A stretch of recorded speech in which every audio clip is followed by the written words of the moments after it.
Zee 24 तास एक पाऊल पुढे। श्री क्षेत्र भंडारा डोंगर या डोंगराच्या पायथ्याशी सुदवडी हे 3000 लोकसंख्येचं गाव आहे। या गावातले शेतकरी चंद्रकांत ज्ञानोबा जंबूकर यांनी पर्यायी आणि नगदी पीक म्हणून वांग्याच्या पिकाची निवड केली आहे। लागवडीपूर्वी 4 ट्रॉली शेणखत या 30 गुंठे क्षेत्रात त्याने टाकलं।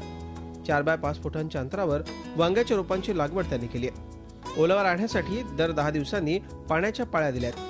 वांग्याचं रोप मोठं झाल्यावर आणि खताच्या मात्रा दिल्यानंतर कीड लागू नये याकरता ड्युलेट न्यूऑन, बायोझान आणि फूल आणि फळांच्या धारणेरी करता बूम फ्लावर या कीटकनाशक आणि औषधांची फवारणी केली आहे। रोपांच्या लागवडीपासून रासायनिक खतांचा तसंच कीटकनाशकांचा इतकंच नव्हे तर खुरपणी आणि काढणीपर्यंतचा एकूण खर्च 9000 रुपये आलाय।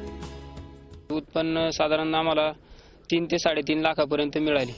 1.5 महिन्यांच्या कालावधीनंतर त्यांना 10 ते 16 रुपये प्रति किलो बाजारभाव मिळतोय। यातून महिन्याभरात 45,000 ते 48,000 रुपयांचं उत्पन्न त्यांना मिळालंय। विक्री आम्ही स्वतः आई वडील मार्केटमध्ये बसून विक्री करतो, त्यामुळे आम्हाला चांगला असा भाव मिळतो। 15 ते 20 रुपये किलोच्या भावात वांग्याची विक्री होती। शेतकऱ्यांनी स्वतः पिकवलेल्या मालाला व्यापाऱ्यांच्या आणि दलालांच्या घशात न घालता जर स्वतःच विक्री केली तर राज्यातल्या सर्वच शेतकऱ्यांची परिस्थिती सुधारायला वेळ लागणार नाही। झी 24 तास साठी कैलासपुरी, पिंपरी चिंचवड। झी 24 तास एक पाऊल पुढे।